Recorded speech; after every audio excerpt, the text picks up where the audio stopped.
Bienvenidos a su canal favorito de variedades. El día de hoy vamos a entrevistar a una de las programadoras más famosas de México. Dicho esto, rueda intro.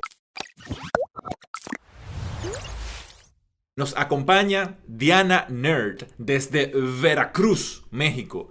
Y para esta emblemática entrevista para la historia nos acompaña el señor Emmanuel Toribio. ¿Qué tal, Diana? ¿Cómo estás? Hola, buenas noches, mucho gusto. Ya como decía fuera de cámara, eres la primera persona que entrevistamos de México. Vas a sentar la base y ya a partir de ahí van a venir muchos mexicanos seguro a este canal. Hay muchos programadores que han dicho que no a estas entrevistas porque son entrevistas calientes, entrevistas que ponen a temblar a muchas personas. Pero siéntete en casa. La primera pregunta random que se me ocurre es que recuerdo que tú me mencionaste a Joao Pixel y creo que tienen algún evento en conjunto y tal. Mi primera pregunta ¿es Joao mexicano o vive en México él?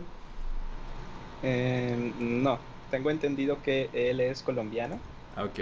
y está haciendo un podcast, entonces me invitó a su podcast, tuvimos interacción por Twitter primero y ya luego salimos ahí en el podcast de Joao. Ok. Qué interesante. La comunidad de tecnología en Colombia me consta que, por lo menos para afuera, yo nunca he vivido en Colombia, pero yo he interactuado varias veces.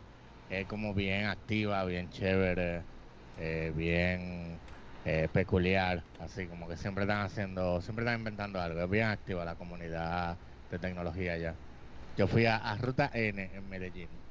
Y es un edificio entero que ellos tienen como si fuese un coworking space, pero también es para eventos de cosas tecnológicas.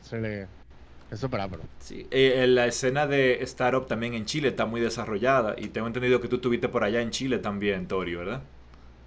Ah, sí, pero era por el tema de Joao y Colombia y el podcast y eso que estaba mencionando. Bueno, pues lo sé, pero estamos hablando de las comunidades de desarrollo de software en América Latina. Bueno, sí, tan. Sorry, Entonces, sorry. vamos a empezar por el inicio, Diana. En algunas partes te pones Diana Nerd y en otras partes te pone Diana Tech. ¿Cuál de los dos nombres te gusta más? Diana Nerd es mi username en todas las redes sociales, entonces creo que ese es el principal. Diana Tech es lo que tengo en Twitter, pero mi username es Diana Nerd, entonces es como un nombre nada más adicional. De hecho, a veces lo cambio y lo voy rotando, ¿no? Cualquier idea loca que se me ocurra y cuando... Pues explícame esto de nerd. ¿Te consideras una nerd? Sí, bastante. Creo que desde que era muy pequeña empecé a desarrollar muchísimo gusto por las cosas de tecnología, por las cosas como de ciencia y todo lo que tiene que ver con estas áreas. Y creo que encajaría dentro del estereotipo de lo que desde un punto de vista más positivo se considera una persona nerd. Como geek. Diana Algo Geek. así como que, sí. That's really interesting. ¿Y Eh, cómo fue así? Tu primer recuerdo geek o nerd, qué sé yo, lo primero que te dijiste, Mierkina. Sorry, Mierkina no tiene connotación negativa, una expresión dominicana. La primera vez que te dijiste, chanfles, esto es genial, yo quiero más de esto. ¿Cómo fue?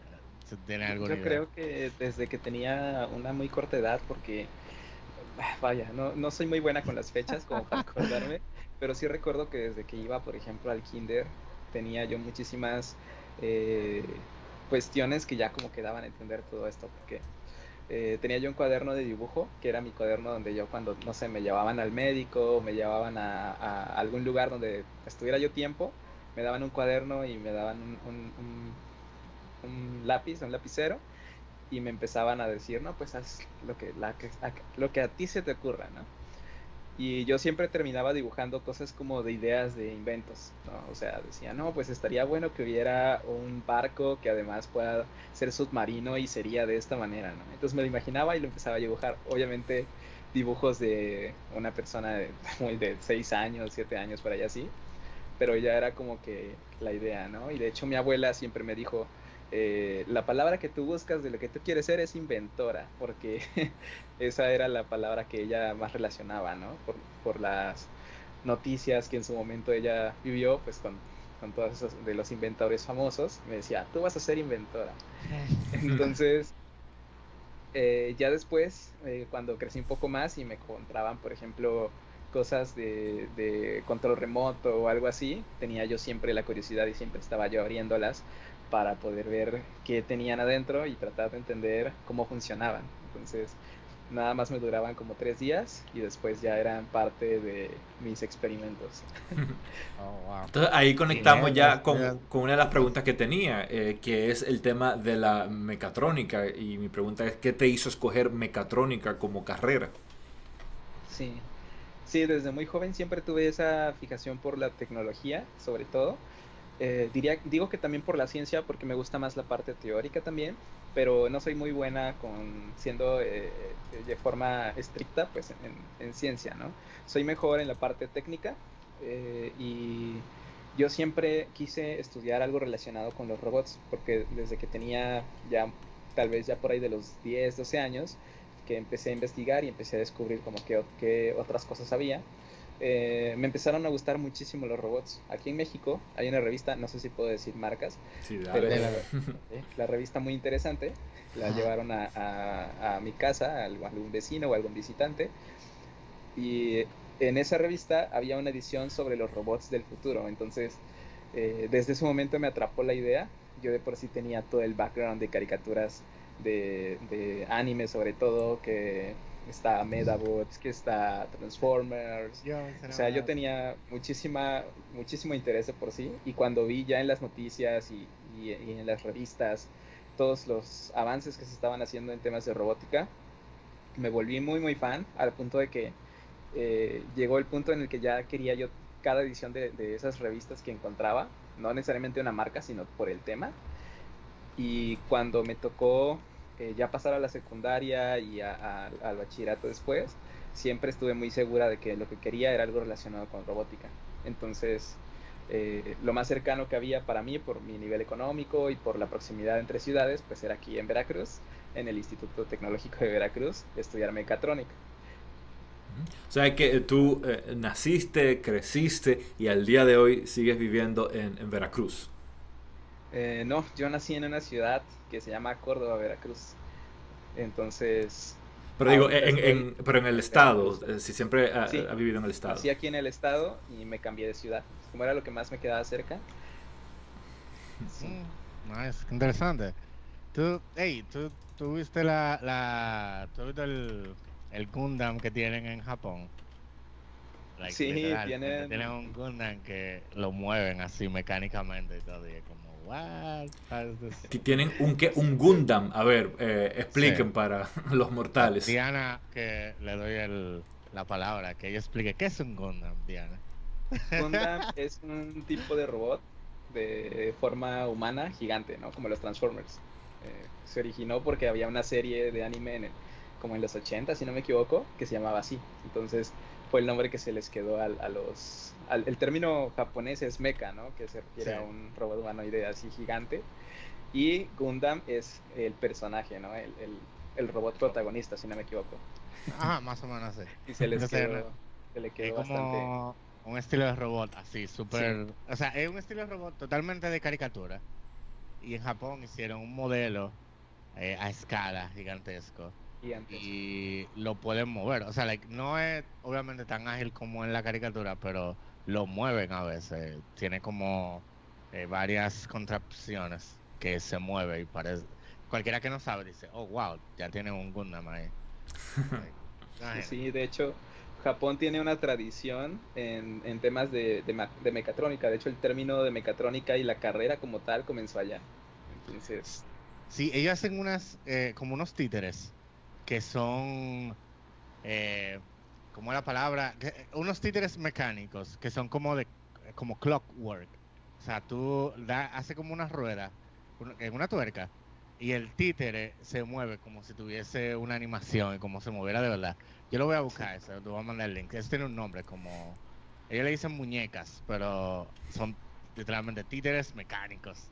sí, Lo voy a buscar, tienen te lo voy a mandar. tradición muy antigua de que sus artesanos relojeros pues hacían todo tipo de autómatas. Entonces eran, hay algunos, por ejemplo, hay uno recuerdo que es una banda de músicos que le dan cuerda o como sea que se mueva y tocan una pequeña melodía, ¿no? Entonces hay bastantes. Japón tiene historia en el tema de autómatas. Ah, ¿tú tienes algún plan de ir de Japón, hacer una maestría o algo así en chulerías de robótica? Pues personalmente no tengo tanto interés en un país en específico. Me gusta más como la tecnología en sí. Si hubiera un país al que me quisiera ir sería más bien a Canadá, por ejemplo, o siguiendo los pasos de Nicholas Sherman A Nueva a Nueva Zelanda. Zelanda. Pero a Japón en su momento tuve la idea, pero más bien de hacer algún día algún viaje o conocer toda la zona pues cultural e histórica de Japón, ¿no? Y a Estados Unidos, ¿no te llamaría la atención mudarte? Estados Unidos me parece muy atractivo desde el punto de vista laboral, pero en lo personal tal vez no mucho. Porque si es la meta de la mayoría de los programadores. Sí, pero yo soy muy, no sé, soy rara, no sé. ¿Y qué Por tiene algún motivo Canadá me que llama no tenga más la Estados atención Unidos? como Canadá. Por ejemplo, como yo nací en una ciudad fría y Canadá es un país pues, más frío, me atrae mucho ese tipo de climas, me atrae el clima boscoso y todo esto. Entonces, por ejemplo, California y todo no me atrae tanto porque pues es calor, es playa, Bueno, pero entonces... tú puedes mudarte al estado del norte, en Maine, en Montana, Pero siento en que Idaho. la escena tecnológica, que es donde yo podría encajar, pues está más en California. Bueno, pero Seattle, por ejemplo, donde están los headquarters de Amazon y de Microsoft, está bastante al norte, está ahí fresquito. Eso sí Bueno, lo podría y considerar. el landscape tecnológico en Estados Unidos se está moviendo, se está diversificando un poco. Eso Ya es hay cierto. una escena bien sólida en Texas. O sea, hay muchos sitios, de hecho, que movieron sus headquarters de California, se movieron a Texas. Y si no se movieron, abrieron uno ahí. Eh, y eso, y ahora con el tema de la pandemia, sitios que en tema de bienes raíces eran de que muy caros para estar, tú vas a ver que van a ir en picada los precios y van a poder recibir más empresas. So, si el tema era geográfico, de estados puntuales, eh, quizás eso puede ser una oportunidad para ti, para cualquier gente que esté escuchando que se quería ir a Estados Unidos. Yo personalmente no me gusta Estados Unidos porque yo quisiera poder ir a un bar sin miedo a que una persona tenga un mal día y llegue con una AR-15. Sorry por el chiste tan negro, pero la verdad. Entonces, yo por ejemplo, a mí no me gusta Estados Unidos por esa fama que tiene y ese tipo de cosas que suceden allá. Yo quisiera tener un sitio que yo pueda estar tranquilo, Nueva Zelanda, como el amigo nuestro de Chile, que ya no hay COVID, ya la gente puede salir y estar tranquila y vivir en paz. Eso me gustaría. O Y quizás Sí, si voy a Canadá me convertiría en leñador. Yo le he dicho eso a Rey Delta y es la verdad. bueno, perfecto, pues claro, hay hay que mucho árbol que aprovechar. cortar. Y siguiendo con eso de moverse y mudarse a otros lugares, leí en tu Twitter, Diana, que recién estabas preguntando que para trabajar remoto, ¿qué era mejor vivir en Ciudad México o en qué otras ciudades? ¿Te interesaría mudarte a Ciudad México si te hacen una buena oferta? Claro, yo creo que sí. De hecho, ahorita estoy considerando, por ejemplo, Guadalajara, Jalapa, Ciudad de México. Entonces, hay muchos factores que evaluar, obviamente. Creo que en una época sin COVID me hubiera gustado dedicarle esta época de mi vida a ser nómada digital, ahora aprovechando que tengo la oportunidad de trabajar en remoto, Sí, pero pues en época post-COVID pues no es tan fácil, ¿no? claro. Entonces ya hasta tenía yo mi cuenta de un sitio que te da información de diferentes ciudades y todo, y me lo vino a arruinar. y Sí. alguna otra ciudad de México que te llame la atención. Ya mencionaste Jalapa, Ciudad de México, a ver, Nuevo León, Monterrey, ¿no? No te llamaría Sí, para trabajar remoto. nos han hecho Me han hecho comentarios sobre, por ejemplo, Monterrey, sobre Mérida. Otra ciudad que me atrae mucho es Orizaba, pero siento que no tiene tanto algunas características que yo busco, tiene solamente la parte pues de que es un pueblito mágico y todo eso, pero hay características que sí me gustaría encontrar y que no necesariamente están en ciudades tan pequeñas. También por eso me enfocaba en ciudades más grandes, en ciudades capitales, porque personalmente soy más de ciudades capitales. Y si no fuera una ciudad capital importante a nivel nacional, por lo menos, por ejemplo, capital a nivel del estado, que es Jalapa o algo similar. ¿Tú te consideras extrovertida? No, me considero introvertida que aprendió a hablar en público. Y hablando de eso, de hablar en público, hace un momento estábamos hablando de las comunidades, entonces te quiero preguntar, ¿cómo empieza tu involucramiento con las comunidades tecnológicas? Mi involucramiento con las comunidades tecnológicas comenzó cuando entré a la universidad, pero ese es como el inicio oficial. Ya se veía venir desde que yo estudié el bachillerato técnico de mecatrónica y ya tenía yo acercamiento más con profesores que tenían intereses similares a los míos y con compañeros que también se veían bastante pues atraídos, por ejemplo, con la programación o con electrónica. Aún así, fue hasta la universidad donde pues creo que todo el mundo tiene esa esperanza de que cuando llegues a la universidad, todo el mundo va a estudiar ahí porque le gusta, ¿no? O sea, si llegaste a mecatrónica es porque te gusta o a lo que hayas llegado. Y descubrí que, como muchos se dan cuenta, no es así. Muchos todavía no saben qué es lo que quieren o ni siquiera traen tal vez un conocimiento tan específico de lo que están estudiando, sino que fueron a alguna escuela muy general, no una técnica como yo. Entonces teníamos desniveles y yo quería hablar con las personas sobre temas técnicos tal vez un poco más avanzados para la época, para mi edad. Y algunos de ellos pues eran bastante nerds como yo, pero no traían el conocimiento técnico. Entonces fue donde yo dije, ok, esto hay dos formas de resolverlo: o me rindo y me aíslo en mi lugar, o comienzo a ayudar a mis amigos a que aprendan todo lo que yo considero que me gustaría que supieran, ¿no? Y que sé que a ellos les gustaría aprender. Entonces hice un grupo de estudio con mis primeros amigos cercanos y luego pues poco a poco se fue haciendo pues más grande la comunidad. Fueron empezando a juntar personas de otros grupos, de otras carreras, y además ya había capítulos estudiantiles en la escuela. Entonces conforme los fui descubriendo, fui interactuando y fui agregándome a alguno. Por ejemplo, la IEEE, no sé si conocen la Sí, IEEE. claro. Sí. Fui parte de la mesa directiva en la escuela, eh, y estuvimos trabajando varios años, prácticamente toda la carrera, excepto el primer año, en organizaciones estudiantiles. Pero el término comunidad no lo conocíamos hasta el último año que yo estudié. Eh, un detalle es que yo no estudié toda la carrera. Yo por temas técnicos por temas económicos, mejor dicho, tuve que salirme antes y comenzar a trabajar. Pero sí llegué a avanzar más o menos a la mitad de mi carrera, un poquito más, un poquito menos. Y ese tiempo, la mayor parte del tiempo no habíamos conocido de comunidades, excepto más o menos el último año, donde descubrimos un evento que en ese entonces organizaba Campus Party, que fue el hackathon de Centro Fox en el rancho del expresidente de México, que se pida Fox. Y era patrocinado completamente. Teníamos alimento, hospedaje, que en realidad pues eran casitas de campaña. Teníamos todo, ¿no? Nos iban a dar todo para poder participar en el hackathon. Lo único que había que hacer era llegar al lugar. Entonces conseguimos el apoyo de la escuela para que nos prestaran un camión, y junto con toda la comunidad que ya se había juntado, pues fuimos.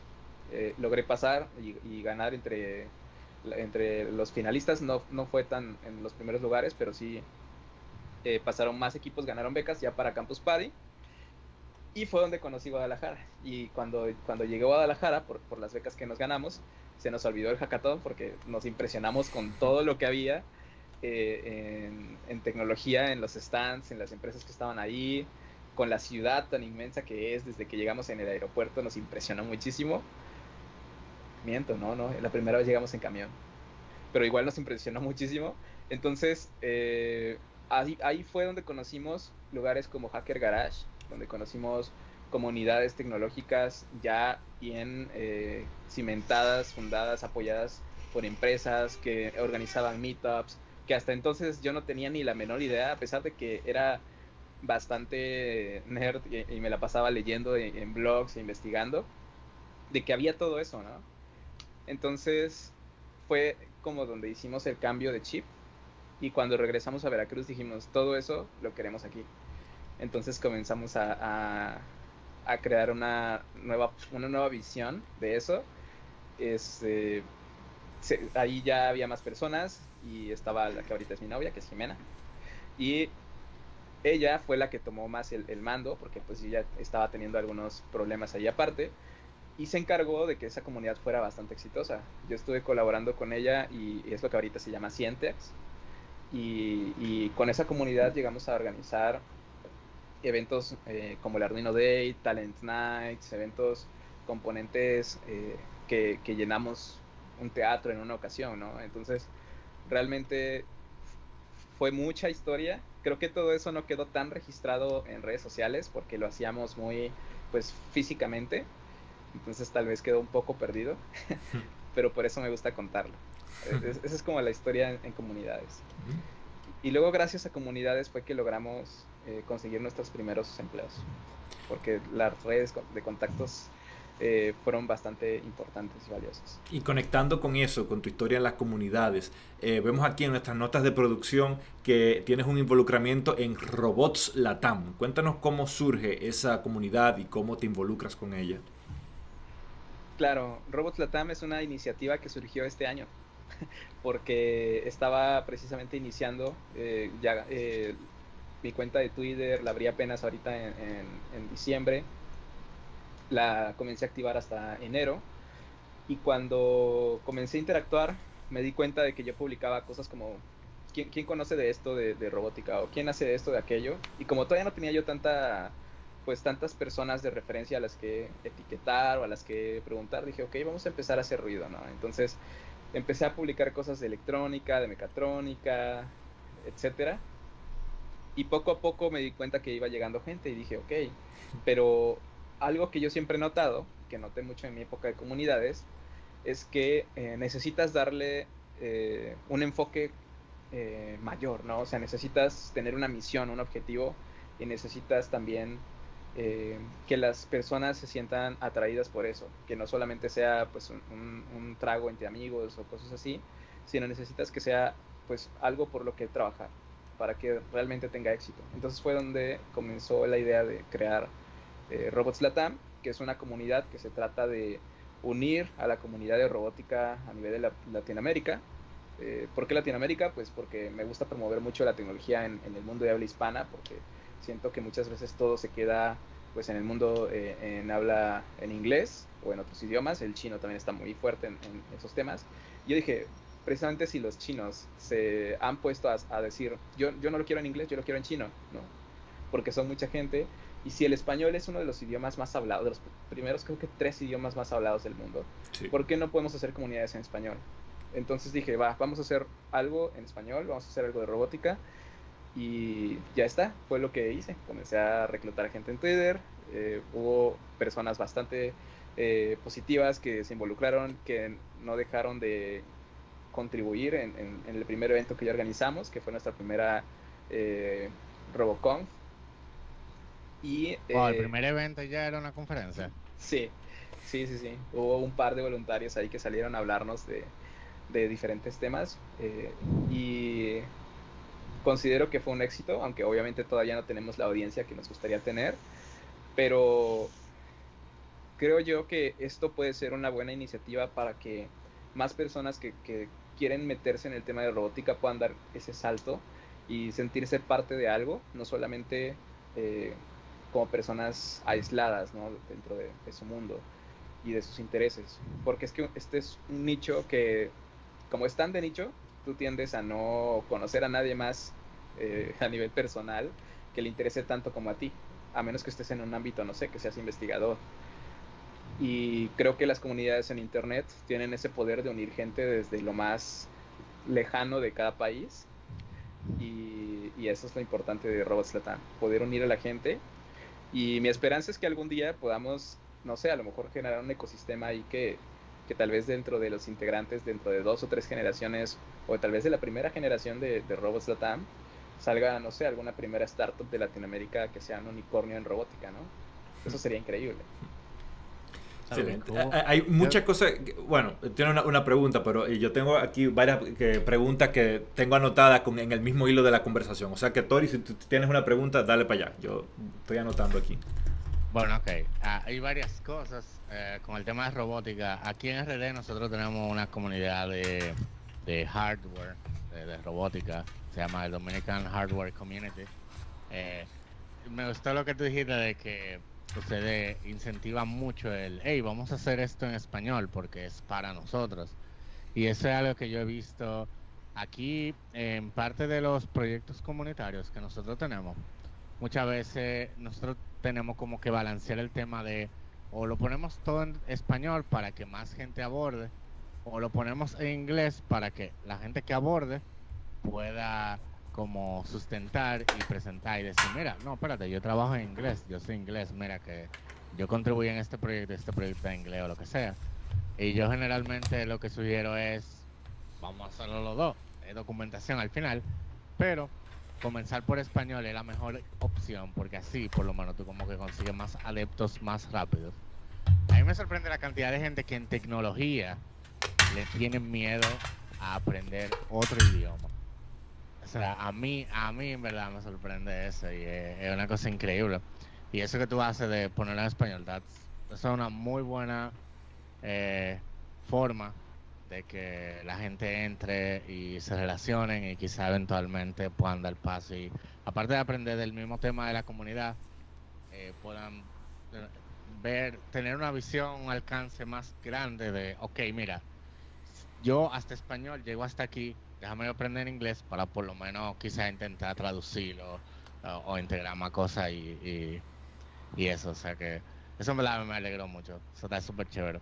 Y sobre startups de tecnología que tienen que ver con robótica, aquí en República Dominicana hay una que no es necesariamente de robótica, pero sí es de desarrollo de hardware, que se llama Solutronic. Ellos hacen... Es nueva ese, yo no lo había escuchado, Tori, esa, Solutronics. No, es bien vieja, sí, Solutronics, como con X. Y ellos hacen... ¿te acuerdas del Passport?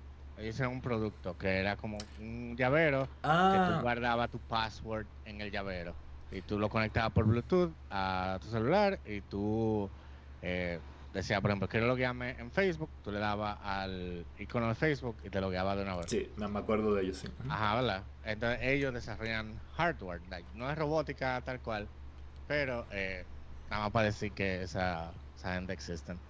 Full disclosure, claro. El CEO de Solutronic me dio clases en bachillerato. En ITESA, ¿no? Sí, en ITESA. Sí, pero sorry. Nada más quería decir eso. De verdad me alegra. O sea, yo te escucho y yo me quedo, wow, qué heavy. Qué chulería. Heavy es algo bueno. Ya te has dado cuenta, Diana, que nuestro amigo Tori es un mamador. Así le dicen en México a la gente como tú, que dice la mitad en inglés y la mitad en castellano. Pues siguiendo con el hilo de la conversación, Diana, yo aquí escribí algunas cosas que quería mencionar. Tú mencionabas el caso de Twitter y mencionaste que en diciembre del pasado año lo abriste para conectar con más personas. Y te digo que, bueno, no pareciera que sea tan nuevo porque tú eres súper activa en Twitter. Y en ese orden de ideas, nuestro equipo de producción escogió de los tweets tuyos lo más relevantes. Y de hecho hubo un podcast en República Dominicana que se hizo eco de un tweet tuyo, Diana Nerd. Y te acabaron, te criticaron y hasta cuestionaron el porqué de tu popularidad en los medios. Y es el tweet en el que tú decías... No sé cómo al día de hoy todavía hay personas que usan Facebook, WhatsApp e Instagram, existiendo Twitter, Telegram y TikTok. Entonces, lo que estos dos comentaristas decían es que es una incongruencia lo que decías, porque ellos decían, bueno, es que estos millennials siempre dicen que están preocupados por la privacidad, que por eso no usan WhatsApp, pero sin embargo usa TikTok, que abiertamente dan todos los datos al gobierno de China. Decían que era un contradiscurso. Además de que decía que TikTok lo usan los niños, ¿no? Que ningún adulto lo usa. Entonces, eso por un lado, pero simplemente quiero escuchar tu opinión, o sea, que elabores un poquito al respecto. ¿Por qué entiendes que es una sorpresa que al día de hoy la gente utilice todavía Instagram, Facebook y WhatsApp? Claro, realmente Twitter es una red social que creo que se presta mucho a que de repente saques ideas medio al azar, ¿no? Medio sin pensarlo bien. Yo realmente, como decía, tengo 4 meses haciendo todo lo que es mi actividad en redes sociales ya de forma más específicamente para promover pues la marca Diana Nerd, pero realmente soy muy nueva en esto, ¿no? Y yo siempre publico casi una vez a la semana alguna respuesta a alguien que me dice estás mal o tuviste un problema. Realmente siempre les digo, realmente cualquier cosa en la que consideren que estoy mal, soy muy abierta a que me lo digan. Hay personas que se han dado cuenta que mi ortografía es pésima, es malísima y me han comentado, y yo les digo muchísimas gracias por las correcciones, porque me gusta aprender y eso es parte de lo que sé que si me haces la corrección la voy a recibir bastante bien. Sobre el tema de WhatsApp y Facebook y todo esto, realmente no iba tanto por el lado de que dijera, no sé por qué la gente lo usa si ya no se debería de usar, sino era más bien una especie de, aquí en México le decimos mame, o el tren del mame, solamente a decir algo al aire para ver quién responde. y y en realidad era eso. Pero ahora que vi el cuestionario, porque me mandaron las preguntas a ustedes, yo dije, a ver, pero sí es cierto, tal vez es un tema de millennial. Hasta yo misma dije, ok, tal vez soy yo muy millennial el comentario, ¿no? Porque ya son redes sociales más nuevas que por ejemplo TikTok, como decías, ya lo ocupan más los adolescentes o los niños, y yo dije, bueno, a lo mejor ese es mi target, ¿no? A lo mejor tal vez debería invertir en hablarle más a ese público que está utilizando esas redes sociales, que se va a ver más identificado con ese tipo de comentarios, ¿no? Pero más allá de eso, pues creo que yo no tengo ningún problema con que se considere que uno de mis puntos de vista están mal, porque al fin y al cabo soy un ser humano y me puedo equivocar, y siempre estoy súper abierta al diálogo, y lo que busco es de hecho esa retroalimentación. En redes sociales yo jamás voy a decir, o por lo menos hasta donde puedo controlar, que yo tenga una razón absoluta. Otra cosa que anoté aquí es que estabas hablando acerca de unicornios, como se le llama en el término de startups a las empresas que dicen una en un millón, en sentido hipotético de que son exitosas. Y me recordó el término unicornio que en Twitter tienes un emoticon de un unicornio. Entonces simplemente se me ocurrió preguntarte, ¿no? ¿Qué significa el unicornio para ti? Y en ese contexto, ¿por qué lo pones al lado de tu nombre en Twitter? Me gusta pensar que me gustan los unicornios y esa es la verdadera razón. Pero si le buscamos algo más racional, diría que es porque me gusta el concepto de un unicornio, de ser una persona.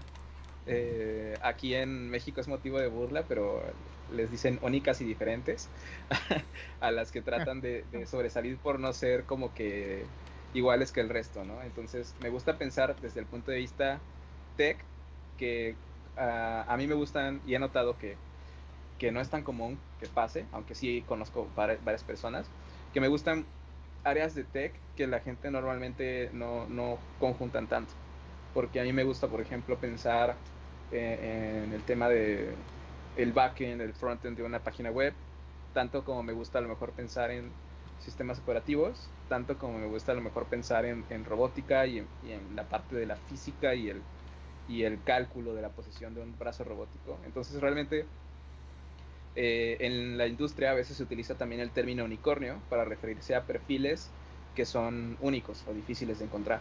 Entonces, por eso el unicornio. Pues ahora mencionas el concepto de desarrollo backend y frontend. Y entonces te quería preguntar, ¿cómo surge este crossover de profesional de la mecatrónica a desarrolladora web? Yo siempre tuve mucho interés por, como decía, por la tema de la robótica y en temas de robótica, en específico sobre la inteligencia. A mí me encanta ver documentales, series, libros, todo lo que tenga que ver con cómo pensamos, por qué pensamos, más desde un punto de vista tal vez filosófico que práctico, más que machine learning. Tal vez me gusta pensar en por qué el ser humano piensa o por qué los animales tienen la capacidad de pensar. Y dentro de eso me fui adentrando mucho en temas de programación, porque dentro del robot eh, existen diferentes corrientes como filosóficas de por qué los seres vivos o cómo piensan o por qué piensan, y hay alguna por ahí que opina que piensan los seres que necesitan pensar y al mismo tiempo que la forma de pensar está dada por las limitaciones físicas del cuerpo, ¿no? O sea, si tú tienes dos manos, a lo mejor aprendes a pensar en términos de izquierda y derecha, ¿no? Entonces, depende cómo evolucione esa especie, puede pensar muy distinto, ¿no? Ujú. Y con todos esos temas me empecé a meter a investigar pues tópicos como de inteligencia artificial. En aquel entonces no era tan común el machine learning o el deep learning cuando yo estaba estudiando esto.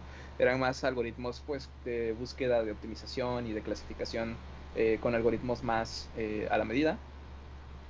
Pero dentro de todo esto me di cuenta que se me facilitaba la programación. Entonces fue cuando empecé a leer más de programación y ya empecé más a meterme a cómo funcionan las computadoras, a leer pues cómo funcionaba el sistema operativo, porque siempre me daba curiosidad, ¿no? Cómo funcionaban las cosas por dentro, y dije, ok, ¿y el sistema operativo cómo funciona por dentro, no? Entonces, eh, todo eso me llevó a que cuando ya estaba yo en la universidad, ya tenía yo bastantes nociones pues de redes, de sistemas operativos, de todo eso, y comencé a ver la oportunidad de hacer proyectos porque yo tenía como ya el background de que venía del bachillerato y muchos que habían llegado a la universidad conmigo pues precisamente no sabían muchos temas que yo ya sabía, y me tocaba de repente apoyarlos con sus trabajos y todo eso, y a mí me gustaba eso. Entonces ya después me metí a trabajar a una empresa que estaba a un lado de la escuela, que se encargaba de hacer proyectos de mecatrónica y de programación y todo eso, y fue donde terminé de desarrollar como mis habilidades ya de hacer producto, y también me encantó el tema de hacer ya productos finales, y poco a poco fue aprendiendo desarrollo web y todo lo relacionado, y así para cuando terminé pues para cuando tuve que dejar la universidad, ya tenía suficientes conocimientos técnicos para hacer páginas web y para hacer todo esto, y fue como muy fácil para mí dedicarme a eso, porque pues era el equilibrio perfecto entre paga bien, es lo que sé hacer, y lo que me gusta, ¿no? Entonces era como mi, mi diagrama de Venn, en lo que eres buena, en lo que te gusta hacer, lo que el mundo necesita, porque pues mucha gente necesita eh, páginas web y que se traiga tecnología a negocios tradicionales y todo eso. Entonces fue eso integral donde yo pude desenvolverme fácilmente. Y Y, además ujú. como por comunidades tenemos pues bastantes amigos, bastante queridos, pero que también pues nos han ayudado en ese aspecto, pues ya estábamos en el ecosistema donde podía conseguir ese tipo de trabajos. Y de hecho, ni siquiera tuve que buscar. Creo que me fue bien porque, bueno, me fue más o menos bien porque yo sí andaba buscando y no encontraba, pero realmente los primeros trabajos que me llegaron fue porque esas personas me buscaron a mí.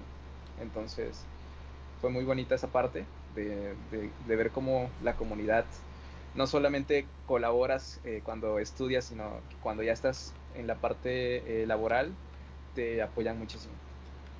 Y ya entramos en la parte de desarrollo web. ¿Qué tecnologías usas? ¿Qué librerías o frameworks de JavaScript actualmente utilizas y prefieres? Actualmente estoy comenzando a aprender React.js.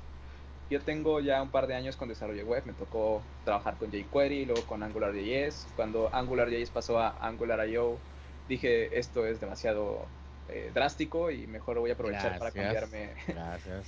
y me cambié a Vue.js, que debía haberme tal vez cambiado a React, pero en ese momento tenía yo como cierta urgencia por poder producir rápidamente sitios web y todo eso, y Vue tiene una curva de aprendizaje muy corta.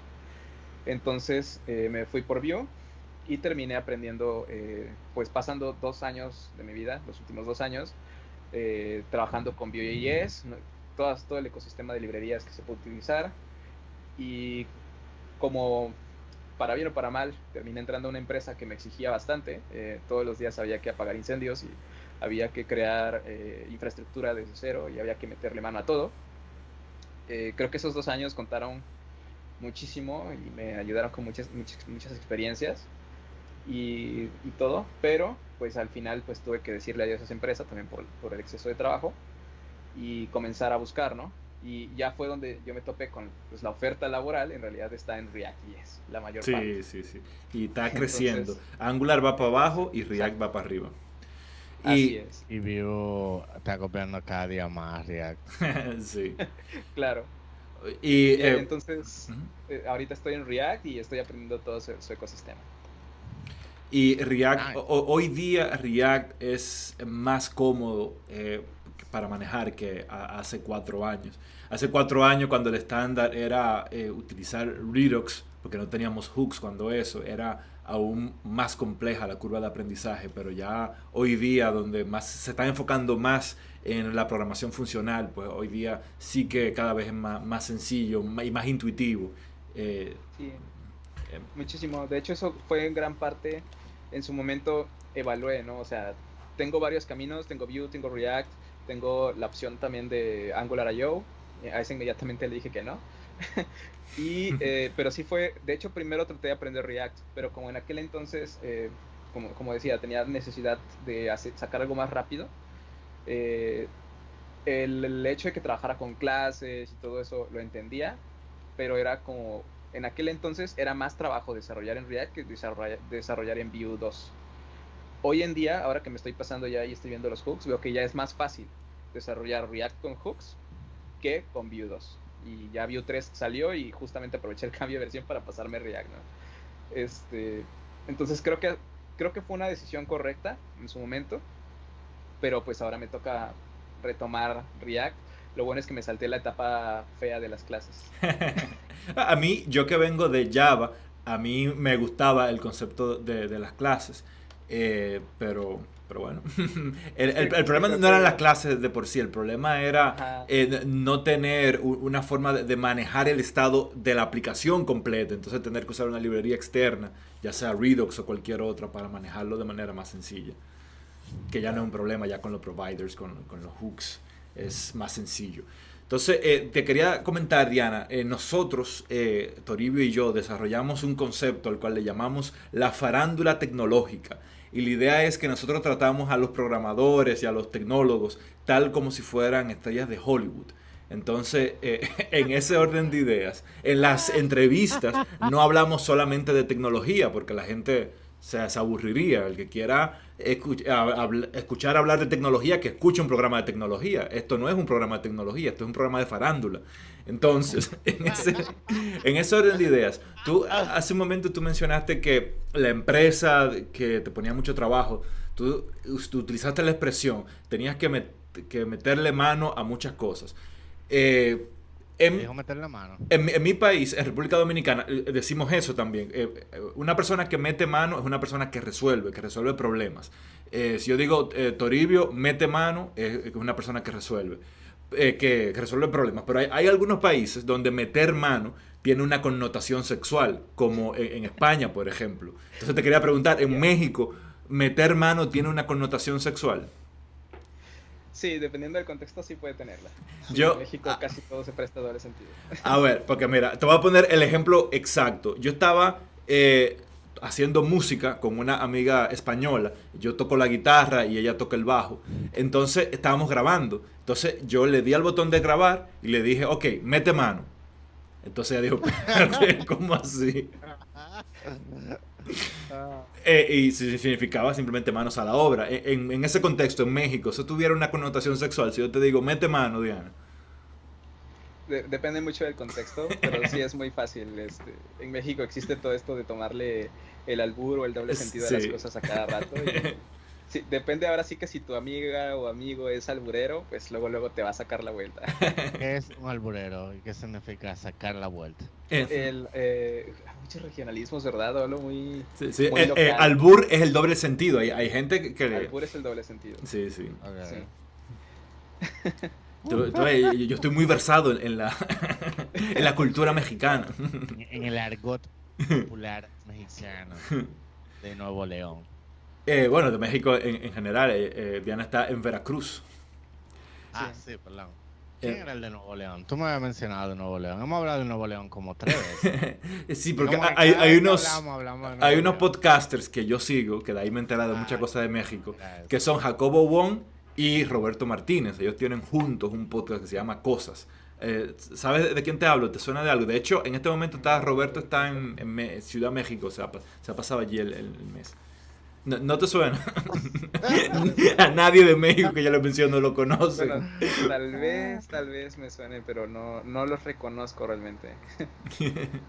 Bueno, pues con ellos he escuchado mucho. Bueno, por Jacobo Wong me enteré que Paquita la del Barrio se lanzó allí en Veracruz a un puesto político. Creo que a diputada se lanzó.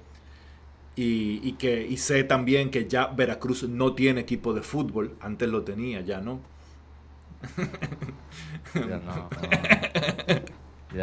no sé mucho de deporte, en verdad. No, ni yo. Fútbol es el que es con la malla en la... Yeah, pues bueno, pues siguiendo. Tampoco así, pero, like, okay. ¿Tú sabías que hay una liga dominicana de fútbol? Sí, claro, ellos empezaron en el 2014 empezaron. Yo tengo un amigo que estudió conmigo, él me lleva un año, y él es súper fanático de la Liga Dominicana de Fútbol, y se arman controversias, y yo me quedo como que, pero ¿quién juega fútbol en República Dominicana? No, pero hay... O sea, aquí hay una liga de fútbol, y yo no te puedo nombrar un solo jugador. Entonces, menos de Veracruz. ¿Quiénes son los programadores más famosos de México? Está un poco dividida, siento yo, la comunidad por frameworks o por lenguajes. Entonces puede ser muy famoso en un lenguaje y que en otro nadie te conozca, ¿no? Uh-huh. Creo que los más famosos vendrían siendo los que han hecho redes sociales y creación de contenido. Hablemos de Juan Villalbazo, por ejemplo, que es bastante famoso, pues porque es un programador youtuber, ¿no? Entonces creo que los que yo ubico como los más famosos es por eso. Entonces yo diría que Juan Villalbazo, si cuentan pues los creadores de las startups de educación, ¿no? Código Facilito, pues todos los founders, los socios, en Platzi pues están también sus socios o sus profesores, entonces algo separado de eso creo que no conozco muchos. Y la fama tuya, tú eres famosa en Veracruz, en México, en Sudamérica, en América entero, en el hemisferio occidental. ¿En qué parte del mundo tú eres famosa? Híjole, creo que nunca me lo había preguntado. No, nunca me... De hecho, ahorita terminando esta entrevista me voy a poner a buscar herramientas que me permitan buscar geográficamente o algo así. Pero yo creo que sobre todo personas de habla hispana que tengan mucha actividad en Twitter, porque es donde estoy más activo. ¿Te ha pasado que tú estás en la calle caminando y te dicen, Diana, un autógrafo? No, claro que no. De hecho, yo no me consideraría famosa, no. Qué humilde. No sé. Qué humilde. Cuánta humildad. Tú ves, es el primer paso, ser humilde. Ya, tú ves, ya va bien. Porque si ella se vive la movie, después puede terminar en desastre. Pero qué bien que es humilde. Ya hablamos de los programadores famosos. Otra cosa que me preguntan mucho es en cuanto a las empresas tecnológicas. Sabemos, por ejemplo, que Facebook tiene oficinas en Ciudad México. ¿Qué otras empresas de renombre tienen oficinas en México? Tengo entendido que además de Facebook hay oficinas de Google. Hay, si no me equivoco, pero no sé si son de operativas nada más, o qué onda, pero tengo entendido que hay sede de Netflix. Tengo entendido que hay, obviamente, pues las que se dedican más al desarrollo institucional, como es IBM, Oracle, que hacen pues sus sistemas administrativos y todo esto. Am, Son las que ubico ahorita así como más frescas. Y algo que para ti es normal, Diana, para nosotros no, en el resto de América Latina, es que hasta hace poco en México había un Best Buy. En nuestros países, en República Dominicana, Best Buy no hay, ni Amazon tampoco. En México hay Amazon, que tú puedes pedir algo en amazon.com.mx y te lo mandan a tu casa, ¿no?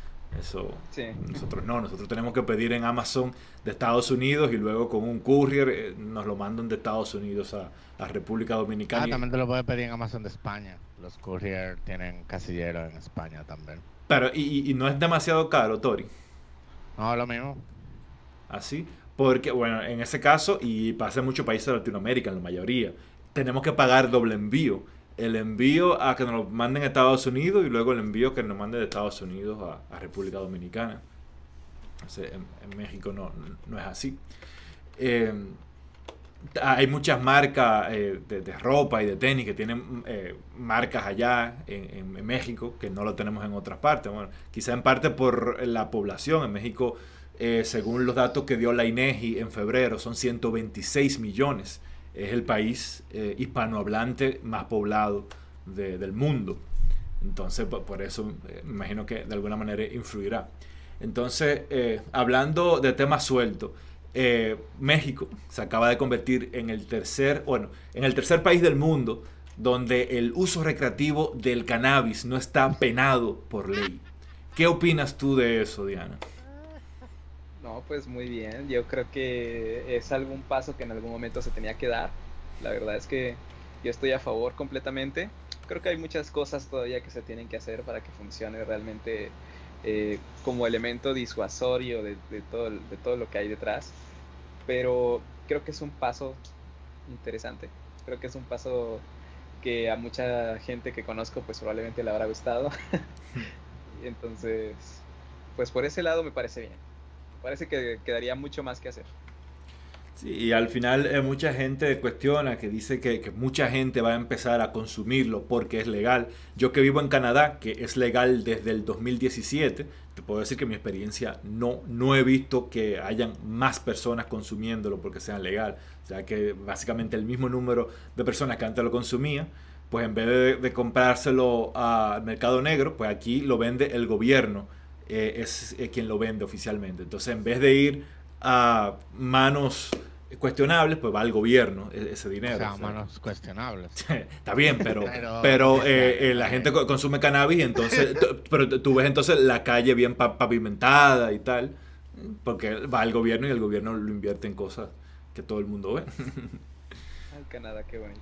En Nueva York en diciembre y eso fue un tema. Yo no estoy en contra del uso recreativo del cannabis o medicinal o lo que sea. Yo creo que eso se da en la naturaleza. Tú puedes hacer lo que tú quieras. Tú no le das, siempre y cuando tú no le hagas daño directamente a otra persona, tú puedes hacer básicamente lo que te dé tu gana. Fine. Esa es mi regla de vida. Anyway, yo fui a Estados Unidos en diciembre. Mi único problema es el olor y el humo. O sea, a mí el humo, mami, cuando yo era chiquito, mi mamá fumaba. A mí siempre me molestó el olor del humo de cigarrillo. El olor del humo de cannabis, yo lo detesto. A mí también. El humo de cualquiera, de tabaco, cannabis, cigarrillo, a mí... Exacto, es como que el humo pero el de cannabis particular huele como a humedad y como algo raro, no Bueno, sé. para a mí huele así como si estuvieran quemando pupú de vaca. Pero bien húmeda, o sea, no sé, como a mí no me gusta el olor.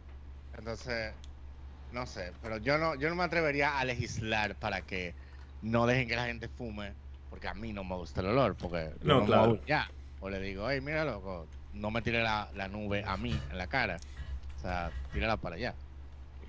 No pasaría de ahí, right? Claro. Pero sí, a la gente que haga lo que quiera, eso no Sí. debería ser un problema.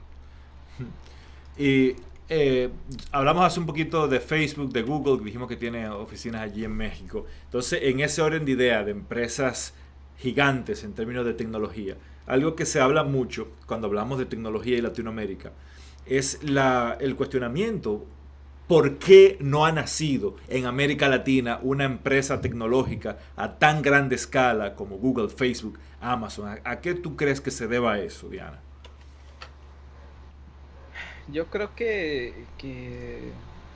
ya poniéndonos un poquito desde el punto de vista social, pues nos hacen falta muchas cosas en cuanto a acceso a la capacidad, ¿cómo se le llama? Técnica. La capacidad adquisitiva, personalmente. Yo creo que la capacidad adquisitiva de una persona influye mucho. Eh, yo lo viví, por ejemplo, desde el punto de vista de que no pude terminar una carrera universitaria por cuestiones económicas, ¿no?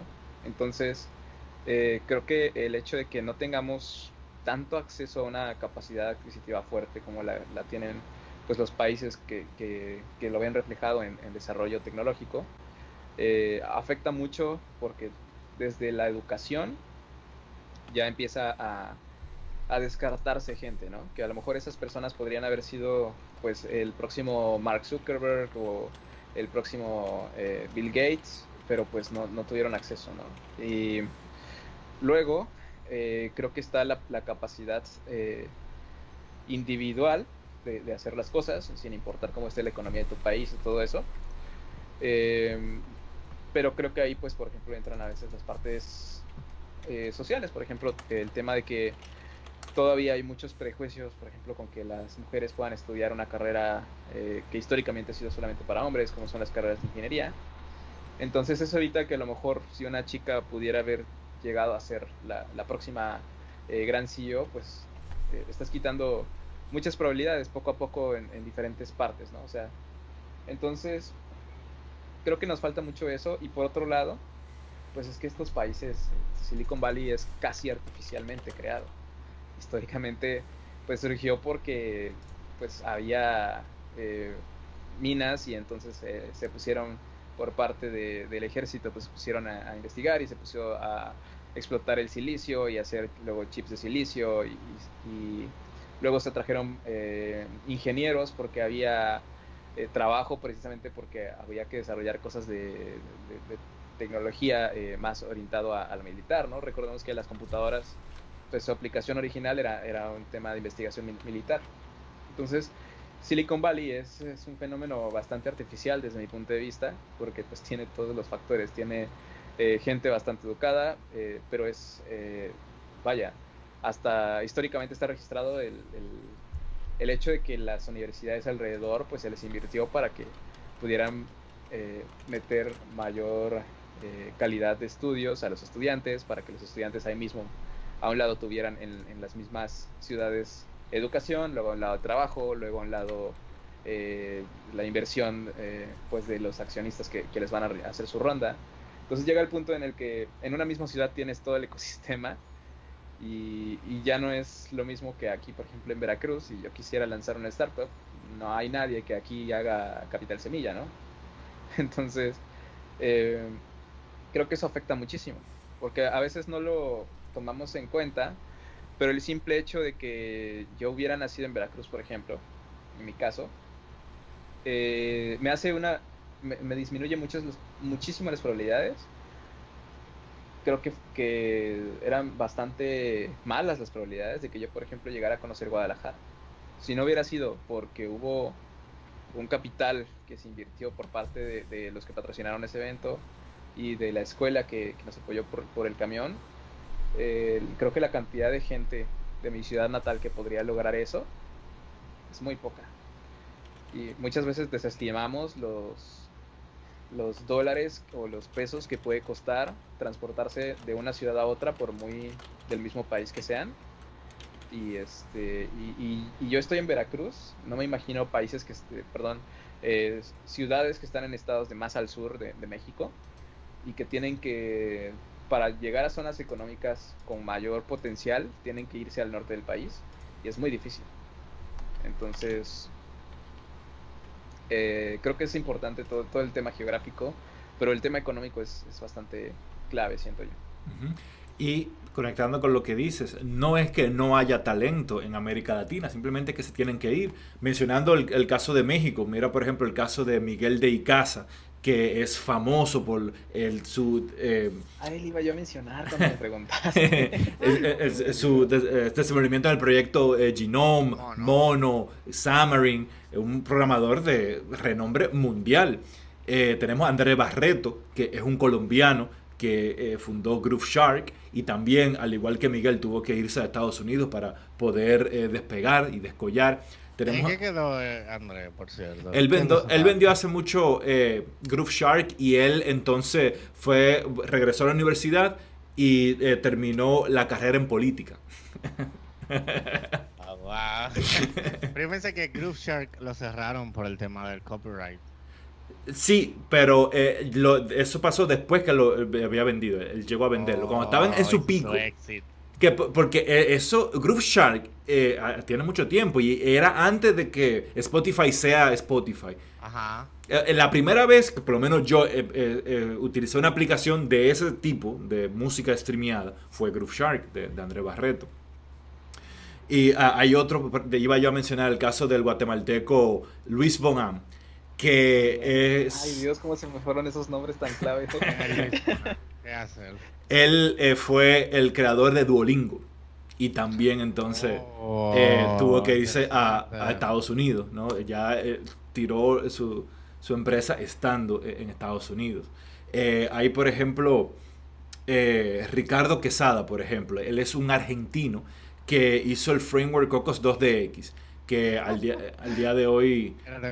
Yo escribí un libro sobre Cocos 2DX y él se mudó porque lo compró una empresa y tenían los headquarters en San Francisco, California. Entonces ahí volvemos otra vez. Todos los programadores de América Latina para descollar tienen que lamentablemente irse a Estados Unidos. Pero bueno, esperemos que en un futuro eso no sea así. Míralo ahí el libro.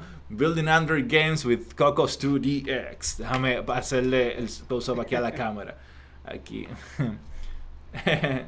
Bien. Un lector fiel de autor Raidelto Hernández. Muy bien.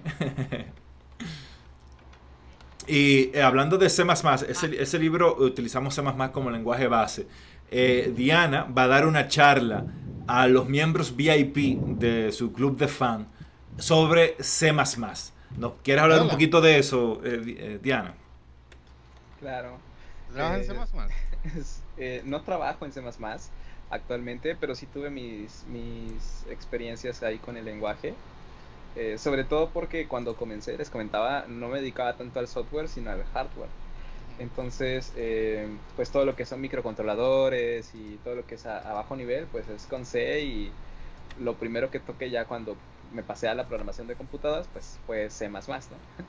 Qué chulo. Entonces... Hey, sorry que haga esto ahora, pero yo manejo un canal de YouTube que tiene como 3.300 suscriptores. Estamos casi llegando a los 100.000. Vamos por 3.300.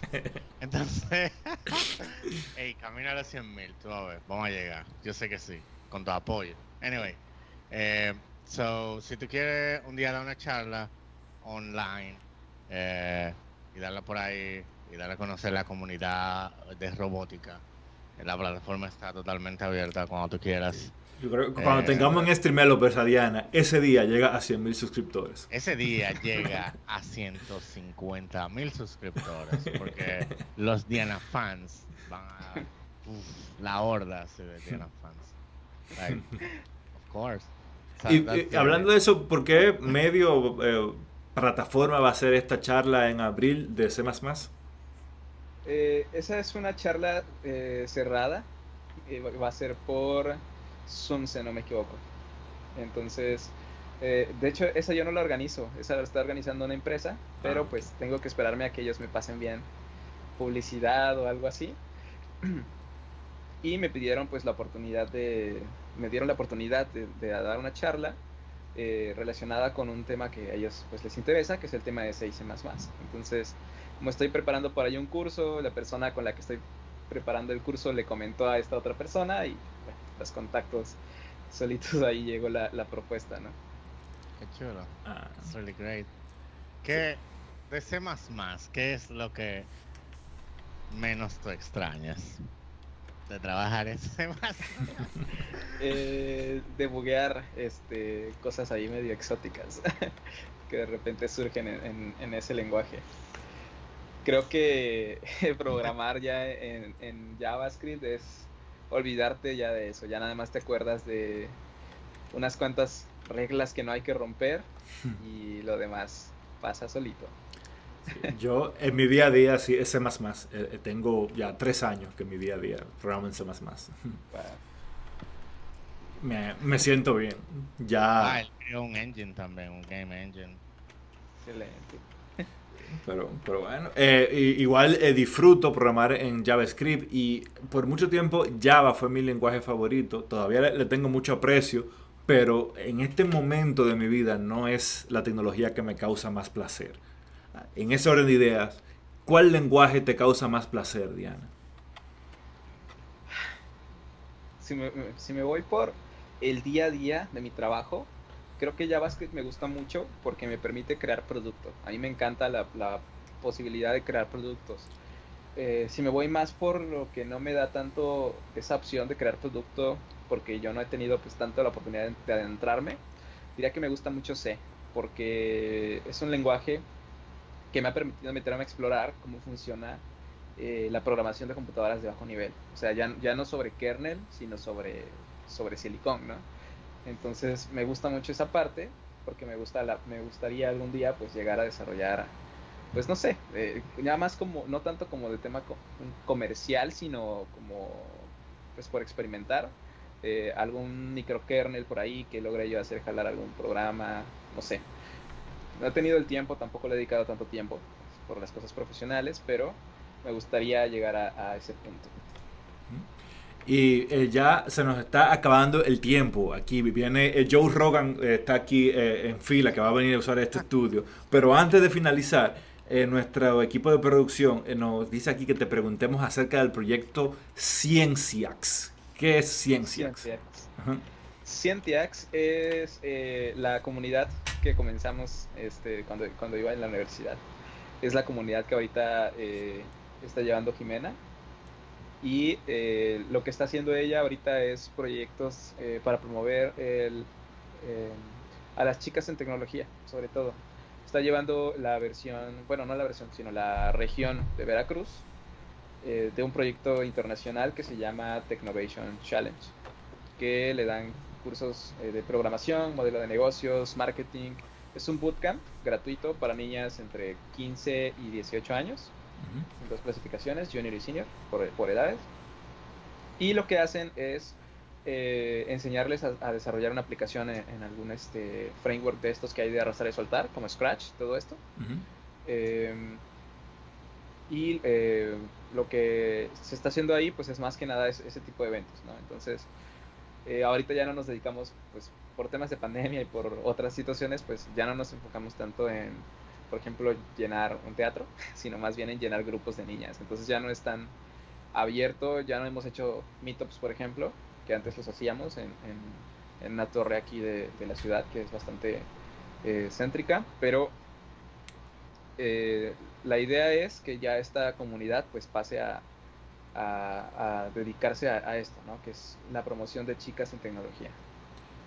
¿Y por qué específicamente chicas? ¿Por qué tan exclusiva? ¿Por qué discriminan en contra de los chicos?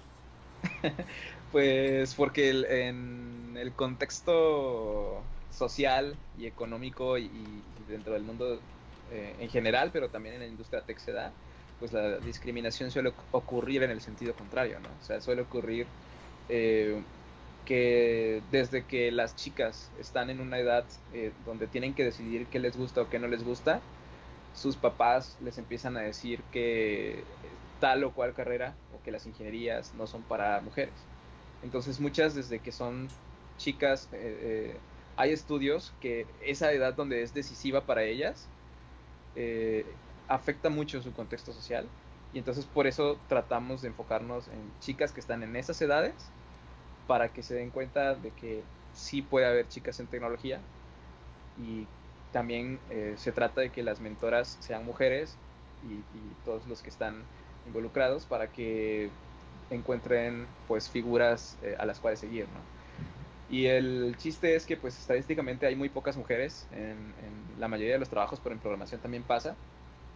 Se han encontrado algunas situaciones en donde se ha dicho que lo mejor en la industria es que sea diversa realmente, porque los productos necesitan ser empáticos. Los productos de software, si tú desarrollas, no sé, una aplicación como Tinder, no puedes desarrollarla solamente pensando en un usuario masculino, ¿no? Necesitas pensar, necesitas ser empático y empática con todos todas las formas en las que se puede identificar a una persona y todas las minorías también.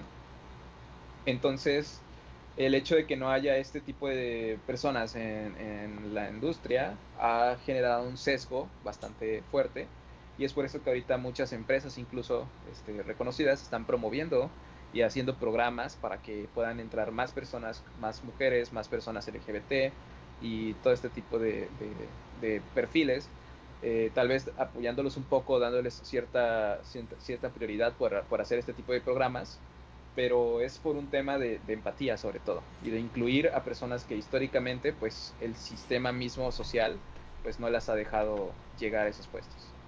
Pues mira, Toribio, sería bueno poner a Scientiacs en contacto con Mujeres TIC. Hay una comunidad dominicana que es parecido a lo que mencionas, se llama Mujeres TIC, que es una comunidad de mujeres en el mundo de la tecnología, de la información y la comunicación. Sí, Mujeres TICs ya está también en Bolivia. Ah. Ellos expandieron y creo que van a abrir en Costa Rica y en Colombia. Sí, o sea que Yulisa, que seguro está mirando este video, te vamos a dar los contactos de Diana para que la contactes. Entonces, Diana, para Yulisa y todo el mundo que quiere contactarte, ¿cómo puede encontrarte en Twitter y en todas tus redes sociales? A mí me pueden encontrar como Diana Nerd. En Twitter es @Diana_Nerd. Ajá, lo están viendo aquí abajo, lo están viendo. Sí, pero en todas las redes sociales, Diana Nerd, y les debe aparecer. Y si no les aparece, me escriben por Twitter y yo les comparto. Sí, tal como ellos están viendo aquí abajo, Diana_Nerd. @Diana_Nerd. De las preguntas random sueltas del final, tú en un momento mencionabas el concepto de arrastrar y soltar. ¿Se usa el concepto o tú lo dijiste así por joder? Porque nosotros no tenemos una traducción, nosotros decimos drag and drop en español, no tenemos una traducción. ¿Tú lo habías escuchado, Tori, alguna vez, lo de arrastrar y soltar? Drag and drop, sí. Sí, sí, pero en español, weón. No seas mamador. No, generalmente es que el tema con lenguaje técnico, traducirlo al español, eso generalmente es medio raro e incómodo. Y tú sabes, una curiosidad. Que a mí me alegra que ustedes lo hagan en español, porque así la gente sabe. ¿Ya? En España ellos no utilizan la palabra arreglo. Ellos que lo traducen todo. Yo estaba hablando con la palabra arreglo. Estaba hablando con una amiga y dice, no, que yo creo un arreglo de tantas posiciones. ¿Un qué? Entonces, un array. Ah, en España le dicen array, pero no dicen arreglo. A ti, array. Imagino que en América Latina entera decimos arreglo. Tú dirías un arreglo, Diana, ¿no? Sí, probablemente. Una lista. Una lista, un arreglo. Pero a ver, ¿cuál es la primera palabra que viene a tu mente? Yo, la primera que me viene es arreglo. Más que decir un array sería una mamada para mí. ¿Tú qué dirías? Pues creo que sí, creo que sería un arreglo. O una lista, depende de si estoy en Python, se me viene más la palabra lista. Vale. En España le dicen a la lista le dicen un array a todo gas.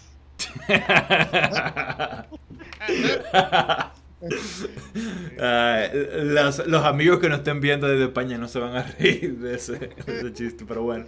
En fin, anyhow, entonces, palabras de clausura, Diana, ¿qué tienes que decir a ese millón de personas que está viendo este video en este momento y que quiere ser como tú cuando grande? Síganme en Twitter. Para que sigan aprendiendo cómo ser como yo. Es cierto. Yo creo que me gustaría decir que la programación es una carrera, es una área muy bonita que les puede interesar a muchas personas y que siempre que necesiten aprender o necesiten hacer alguna actividad relacionada con tecnología y que no sepan cómo, pueden escribirme, ya sea un correo, contactarme por mis redes sociales y yo con mucho gusto en los temas que pueda les voy a ayudar. Ese es mi comentario final. Excelente, muchas gracias, Diana. Tori, ¿quieres decir algo? Tori tiene una reunión con los podcasters dominicanos. Tienen una reunión en Clubhouse esta noche, en media hora. Tori tiene un podcast que es de los podcasts más escuchados en República Dominicana. Y los podcasts... Sí, los podcasters más famosos se van a reunir en Clubhouse. ¿Tú has escuchado de esa aplicación, Diana? Eso es lo último ahora. Sí, bastante. Pero yo no he podido usarla porque pues no tengo iPhone. Qué mal. Yo tampoco, yo casi no la puedo usar y conseguí un iPhone prestado y por eso ahora puedo. Pero tengo que devolvérselo al primo mío ahorita después que termine la llamada. Y nada, de verdad, gracias Diana, tú eres la hostia, tú eres en dominicano, tenemos una palabra bacana, tú eres una bacana. Tú eres la bacanería encarnada, tú eres heavy, tú eres cool. So keep it up. No sé, sigue chévere y ojalá todos tus proyectos se den así, súper chéveres, súper chulos. Y cuando quieras hablar de C++ o quieras promocionar tu comunidad, you know what? Yo te voy a contactar para ver si tú quieres hacer una charla de tu comunidad y pasarla por el canal de Streamer López, que tiene ya 3,000 y pico de suscriptores y sería un honor para mí que pudiéramos hostear esa charla. Y ya. Me encantaría, muchas gracias. Excelente, pues nada, metan manos, síganos en Instagram, tal como ven aquí abajo, Raidelto-Hernández, para que sepan de nuestros proyectos y será hasta la próxima. ¿Entendido?